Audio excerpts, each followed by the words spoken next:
Hello there and welcome to another episode of World of Tanks with Ungainly Titan. We're on the swamp map and I'm in the Fatherland in a very strong tier 8 battle, and I've indicated that I'm going to head towards the castle in the south western corner of the map. Heading towards the castle in a heavy tank is kind of the no-brainer option for swamp. It's kind of the default thing you'll do in a heavy tank unless you have a good reason to do something different. It's a good spot for heavy tanks. You have a covered approach here along the riverbed.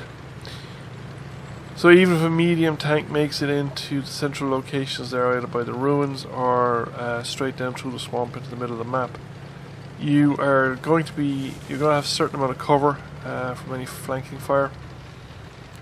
And even some cover from artillery, both from the central hills and from the houses and buildings around.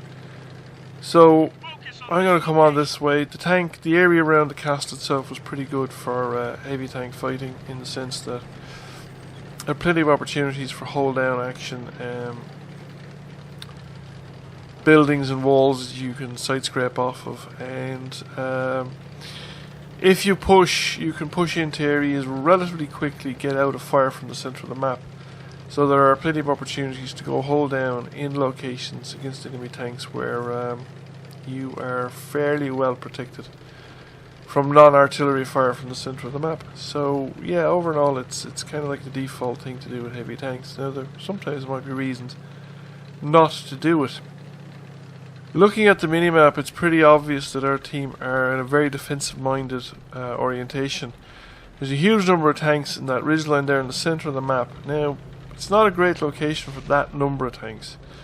2 or 3 tanks in that location is fine, because you're covering quite a good area in the centre of the map and you shut down movement around that swamp area in the middle of the map.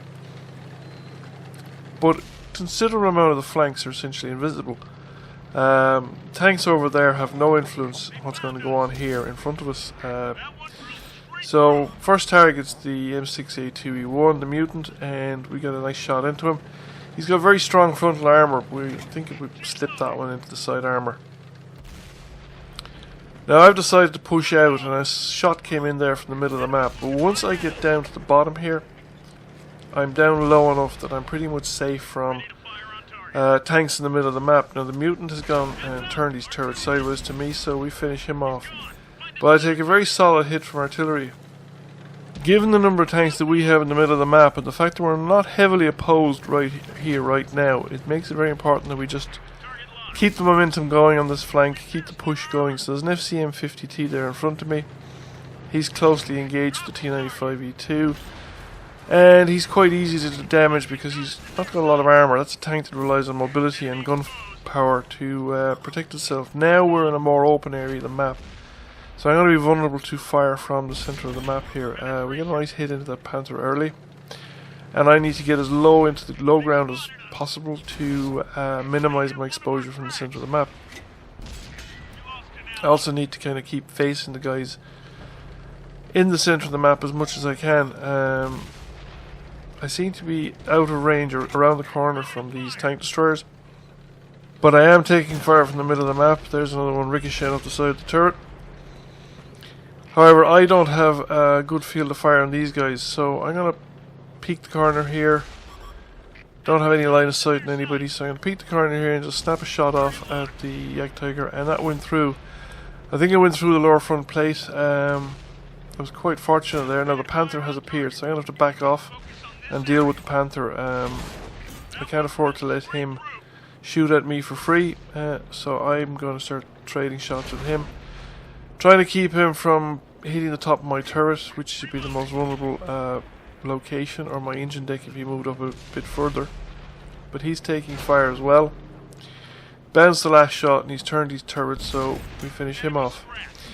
So with the threat from the Panther gone, I'm waiting for the reload, and then I'm going to come around the corner. The Jagdtiger has been taken care of, so that just leaves the Rheinmetall Borsig. Now he's on full health, so I've switched to high explosive. I have a good chance of penetrating with high explosives, and therefore a reasonable chance of one-shotting the Rheinmetall Borsig. Although by the time I get to him, he no longer has his full complement of hit points, and we finish him off.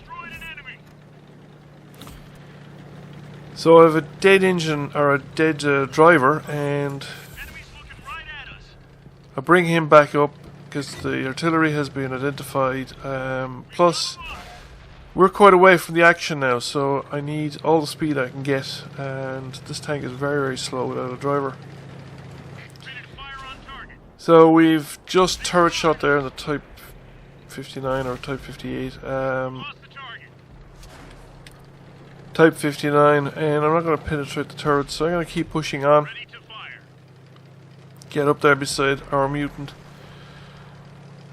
He's fairly exposed. There's at least 3 enemy tanks potentially shooting at him, so he just needs the assistance to reduce the number of tanks that might shoot at him. I thought I could get rid of this T95E2, but he's left on a sliver of health, and I then decided to focus on the tanks that are out in the open without any protection of cover. The T95 has cover to duck behind. So while I was shooting at him, these guys would still be alive and shooting, so these guys are in the open, they're one-shot kills. So I'm going to get rid of them first, and we get rid of both of those. And by the time I've done that, the T95E2 has been got rid of, so we don't get the top gun. However, we got 11 damaging ribbons and 5 kills. So not a bad day's work, and we did over 3,000 damage. Blocked almost our hit points and damage, and get a first class mastery. Steel wall and a bunch of ribbons. So that's number 1 by experience, and did the most damage in the team, definitely. So thank you for watching. I hope you enjoyed the video, and we'll catch you again soon.